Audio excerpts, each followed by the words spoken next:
इस वीडियो में हम कक्षा 7 के बच्चों के विज्ञान की पाठ्यपुस्तक विज्ञान भारती के इकाई पौधों में जनन इस पाठ के अभ्यास के प्रश्नों को हल करेंगे। वीडियो शुरू करने से पहले मैं आपसे एक अनुरोध करूंगा कि अगर आपने मेरा चैनल सब्सक्राइब नहीं किया है तो प्लीज़ चैनल को सब्सक्राइब ज़रूर कर लें। तो चलिए इकाई 11 पौधों में जनन इस पाठ के अभ्यास के प्रश्नों को हल करते हैं। सबसे पहले यहाँ पे जो अभ्यास के प्रश्न दिए गए हैं, इसमें जो पहला प्रश्न है ये बहुविकल्पीय प्रश्न है। कह रहा है कि निम्नलिखित प्रश्नों में सही विकल्प छांट कर लिखिए। का है नर और मादा युग्मक के युग्मन का प्रक्रम कहलाता है।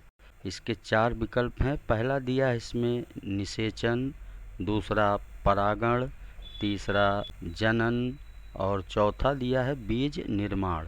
तो इसमें जो है नर और मादा युग्मक के युग्मन का प्रक्रम ये निषेचन कहलाता है। पहला विकल्प ये सही है। फिर इसके बाद प्रश्न खा है। कह रहा है परिपक्व होने पर अंडाशय विकसित हो जाता है। इसके 4 विकल्प हैं। पहला है बीज में, दूसरा पुंकेसर में, तीसरा स्त्री केसर में और चौथा फल में। तो परिपक्व होने पर अंडाशय ये फल में विकसित होता है। चौथा विकल्प इसका सही है। इसके बाद गा है अजूबा अपने जिस भाग द्वारा जनन करता है वह है। पहला विकल्प है तना, दूसरा पत्ती, तीसरा जड़ और चौथा है पुष्प। तो अजूबा अपने पत्तियों द्वारा जनन करता है, तो इसका दूसरा विकल्प ये सही है। फिर घा है पौधे के जनन अंग हैं। नंबर 1 जड़, नंबर 2 तना, नंबर 3 पत्ती और नंबर 4 फूल। तो पौधे के जो जनन अंग होते हैं वो फूल होता है। चौथा विकल्प ये सही है। फिर ङा कह रहा है कि पराग कण का वर्तिकाग्र पर स्थानांतरण कहलाता है निषेचन, परागण, जनन या फल का बनना। पराग कण का वर्तिकाग्र पे स्थानांतरण ये परागण की क्रिया कहलाती है। दूसरा विकल्प ये सही है। फिर प्रश्न 2 है रिक्त स्थानों की पूर्ति कीजिए। यहाँ हमें खाली स्थान में रिक्त स्थानों की पूर्ति करना है। का कह रहा है कि जनक पौधों के कायिक भागों से नए पौधे का उत्पन्न होना, इसको हम कायिक अथवा वर्धी जनन कहलाता है। यहाँ हम कायिक अथवा वर्धी इसको भरेंगे। फिर खा कह रहा है कि जिन फूलों में केवल नर या केवल मादा जनन अंग होते हैं वे एक लिंगी पुष्प कहे जाते हैं। फिर गा है पराग कोश से परागकणों का वर्तिकाग्र पर स्थानांतरण की क्रिया परागण कहलाती है। फिर घा है नर और मादा युग्मकों का युग्मन निषेचन कहलाता है। फिर ङा है बीज का परिकीर्णन वायु, जल और जंतुओं के द्वारा होता है। तो इस तरह से हम रिक्त स्थानों की पूर्ति करेंगे। फिर इसके बाद प्रश्न 3 है निम्नलिखित कथनों में सही कथन पर सही और गलत कथन पर गलत का चिन्ह लगाइए। आ है स्पाइरोगायरा तथा यूलोथ्रिक्स खंडन विधि से प्रजनन करते हैं। तो ये कथन सही है, बॉक्स में सही का निशान लगाएंगे यहाँ। फिर बा है कलम लगाना कृत्रिम वर्धी प्रजनन है। ये कथन भी सत्य है। सा है ईस्ट में जनन खंडन विधि द्वारा होता है। तो ये गलत है। ईस्ट में जनन मुकुलन विधि द्वारा होता है, इसलिए यहाँ पे ये तीसरा कथन ये गलत है। फिर दा है स्त्री केसर पुष्प का नर भाग है। ये कथन भी गलत है। स्त्री केसर पुष्प का मादा भाग होता है। फिर यह है पुष्प के सभी भाग पुष्पासन पर टिके होते हैं। तो ये कथन भी सही है। पुष्प के सभी भाग बाह्य स्त्री केसर पुंकेसर सभी पुष्पासन पर टिके होते हैं, इसलिए कथन सही है। इसके बाद प्रश्न 4 है, स्तंभ का में दिए गए शब्दों का स्तंभ खा से मिलान कीजिए। यहाँ बाईं तरफ स्तंभ का है और दाईं तरफ स्तंभ खा है, इनका हमें मिलान करना है। तो स्तंभ का में दिया है पहले कली या मुकुल, तो इसका मिलान हम स्तंभ खा के सा से करेंगे ईस्ट। फिर स्तंभ का में दिया है आँख, इसका मिलान हम स्तंभ खा के या से करेंगे आलू। फिर खंडन, इसका मिलान बा से करेंगे स्पाइरोगायरा। फिर पंख, इसका मिलान आ से करेंगे मेपिल। फिर बीजाणु, इसका मिलान डबल रोटी की फफूद दा से करेंगे। और इस तरह से स्तंभ का और खा के शब्दों का सही मिलान करेंगे हम। इसके बाद प्रश्न 5 है, निषेचन किसे कहते हैं? तो इसका उत्तर हो जाएगा नर तथा मादा युग्मक के युग्मन की क्रिया को निषेचन कहते हैं। फिर इसके बाद प्रश्न 6 है, पौधों में अलैंगिक जनन की विभिन्न विधियों का वर्णन कीजिए, प्रत्येक का उदाहरण दीजिए। अब पौधों में अलैंगिक जनन की विधियों का वर्णन करना है इसमें, और उदाहरण के साथ करना है। अलैंगिक जनन, क्या आपने कभी गन्ना, आलू या अदरक आदि के खेतों में बोते हुए देखा है? इनके तने के छोटे छोटे टुकड़े करके जमीन में लगाए जाते हैं। ये पौधे अलैंगिक जनन करते हैं। जनन की इस विधि में नए पौधे को उगाने में बीजों की आवश्यकता नहीं होती। अलैंगिक जनन निम्नलिखित प्रकार से होता है। इसमें नंबर 1 पे है मुकुलन। एक कोशिकीय जीवों जैसे ईस्ट में मुकुलन द्वारा जनन होता है। ईस्ट कोशिका से एक छोटा सा उभार निकलने लगता है जिसे मुकुल या कली कहते हैं। मुकुल धीरे धीरे वृद्धि करके अपनी मातृ कोशिका से अलग हो जाता है और नई ईस्ट कोशिका बन जाती है। मुकुल की क्रिया इतनी तेज होती है कि कई नवीन मुकुल अपनी जनक कोशिका से अलग हुए बिना ही एक श्रृंखला में पाए जाते हैं। तो ईस्ट में मुकुलन की इस क्रिया को हम चित्र के माध्यम से समझ सकते हैं। अलैंगिक जनन की ईस्ट में मुकुलन द्वारा जनन, इसको हम चित्र के माध्यम से इस तरह समझ सकते हैं। यहाँ ये सबसे पहले ईस्ट की कोशिका दी गई है, फिर इसमें ये धीरे धीरे मुकुल विकसित होता है और उसके बाद इससे एक नवीन मुकुल बन जाता है और इसी में फिर मुकुल की पूरी एक श्रृंखला बन जाती है। और यही मुकुल जो है अपनी इस मातृ कोशिका से अलग होकर एक नए ईस्ट के पौधे में परिवर्तित हो जाते हैं। तो ये है ईस्ट में मुकुल द्वारा अलैंगिक जनन। इसके बाद दूसरी जो अलैंगिक जनन की विधि है खंडन। जब तंतुओं के टूटने पर उनके टुकड़े से नए नए पौधे का निर्माण होता है तो उसे खंडन विधि कहते हैं। स्पाइरोगायरा, यूलोथ्रिक्स आदि शैवाल इस विधि से प्रजनन करते हैं। अलैंगिक जनन की खंडन विधि को हम चित्र के माध्यम से समझ सकते हैं।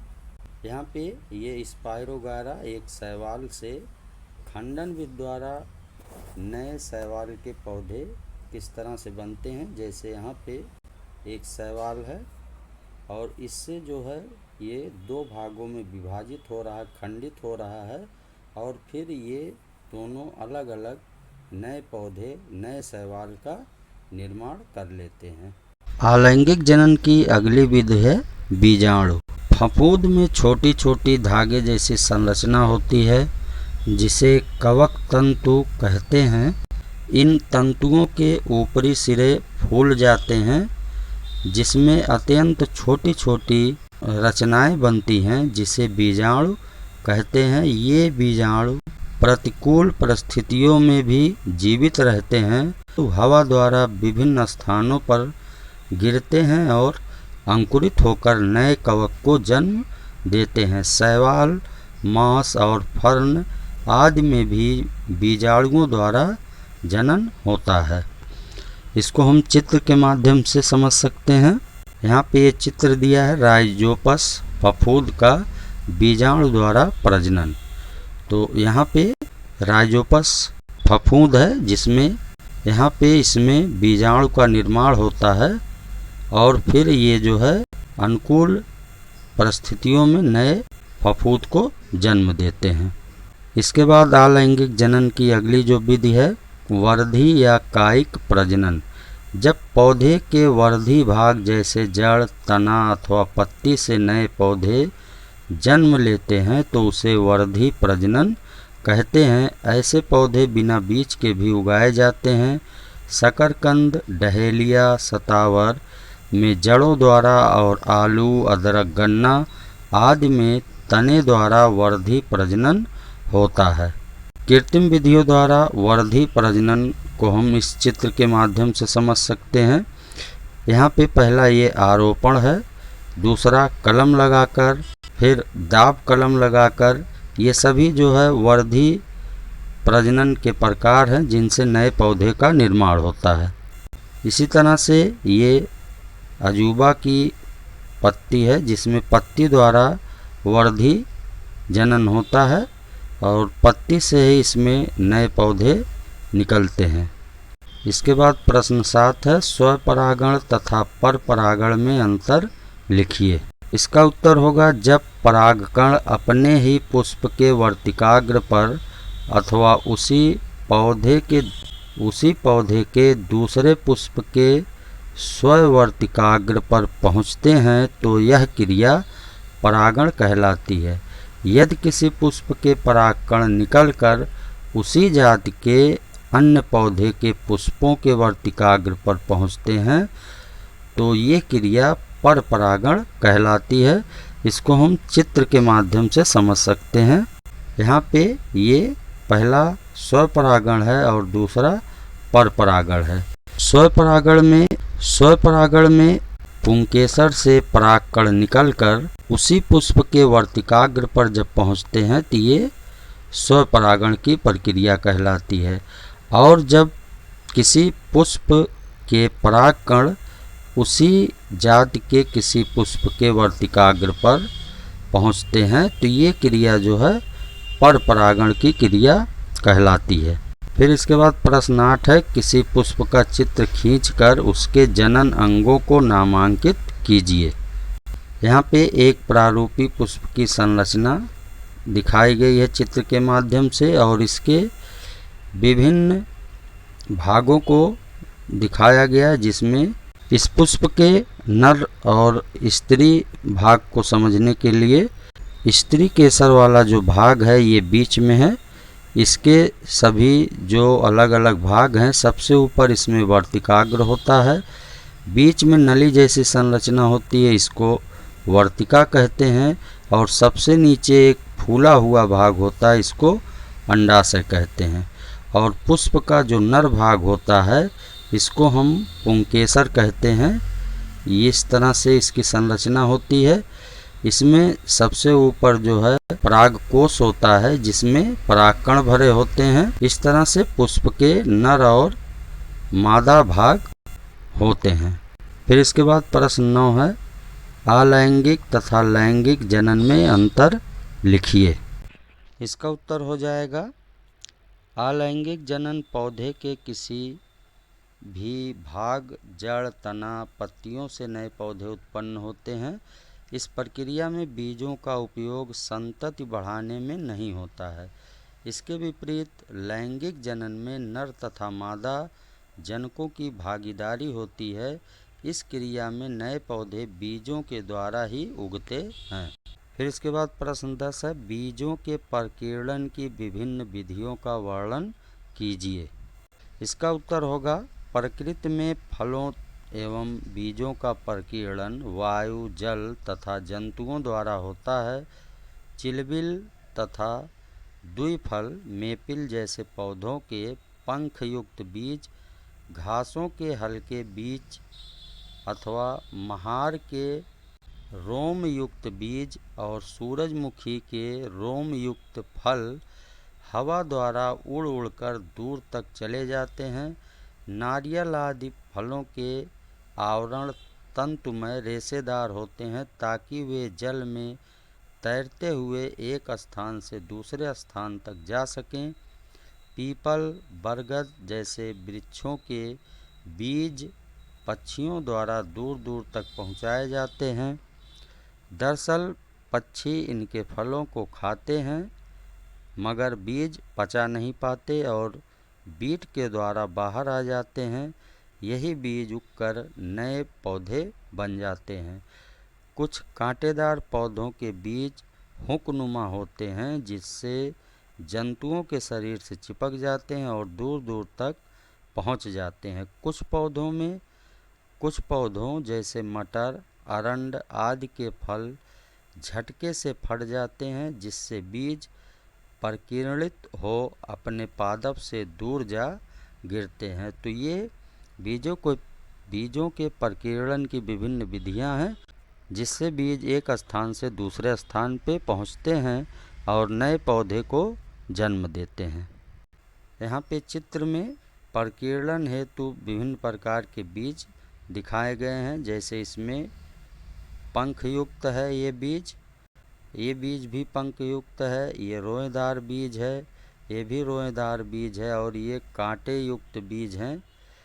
तो विभिन्न विधियों द्वारा इन बीजों का परिकीर्णन होता है और इनसे नए पौधे बनते हैं। तो इस तरह से इस वीडियो में हम पौधों में जनन के अभ्यास के प्रश्नों को हल करना सीखते हैं। इस वीडियो में इतना ही। धन्यवाद।